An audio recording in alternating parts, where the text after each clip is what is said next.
Assalamualaikum warahmatullahi wabarakatuh.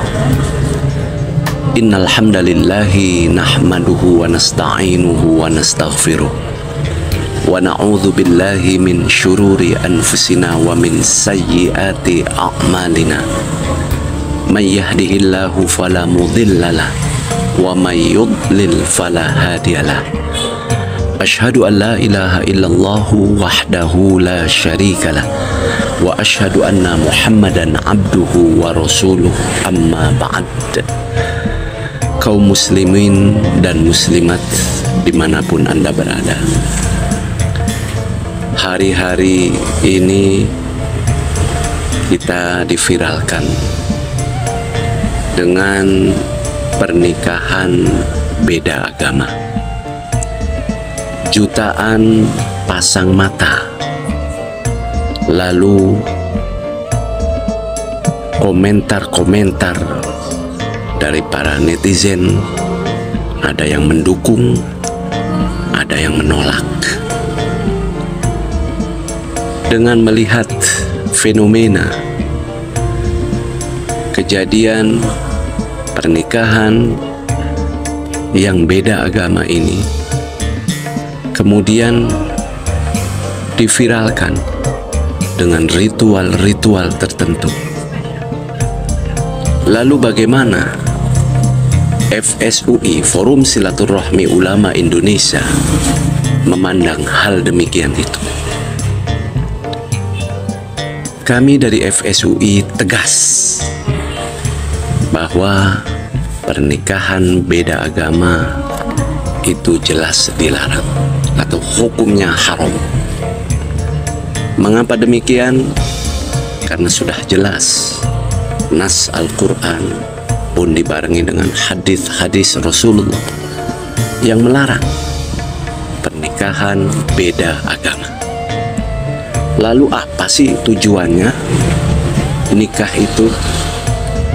Yaitu penyatuan dua insan antara laki-laki dan perempuan, kemudian diharapkan menjadi media serta tempat yang sempurna untuk mendapatkan pahala serta ridho dari Allah Subhanahu wa Ta'ala.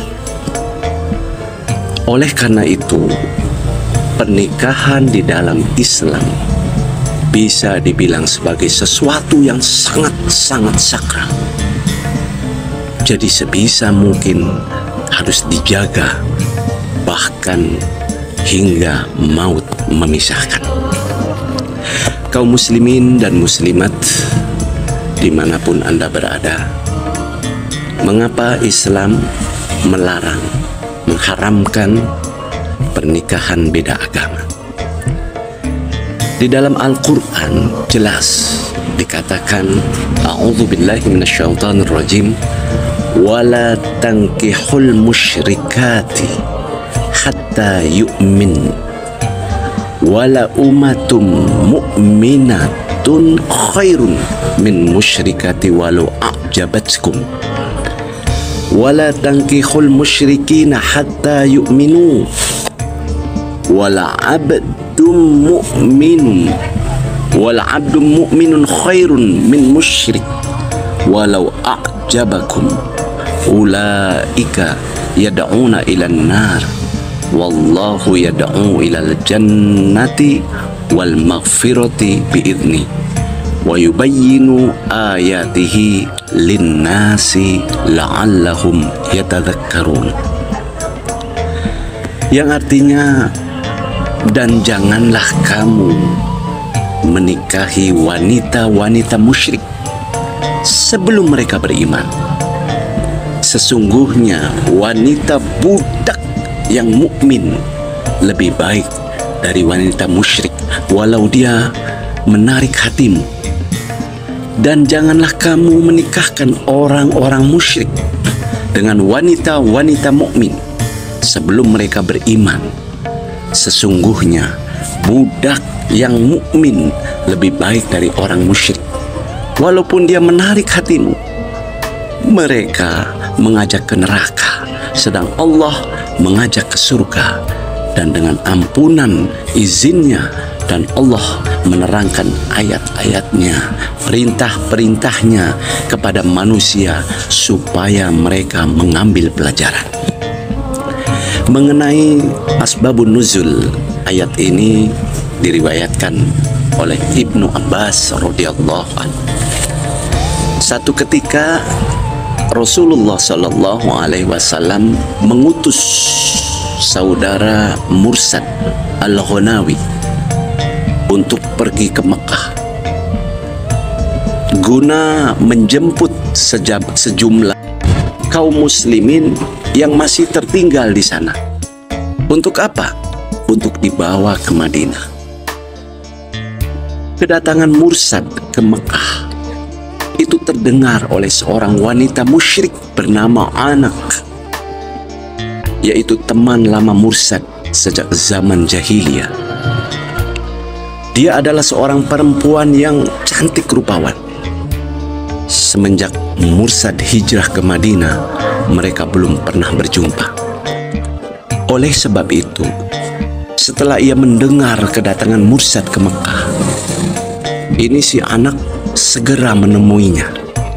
Setelah bertemu, maka Anak mengajak Mursad untuk kembali berkasih-kasihan dan bercumbuan seperti dahulunya. Akan tetapi Mursad menolak dan menjawab, Islam telah memisahkan antara kita berdua.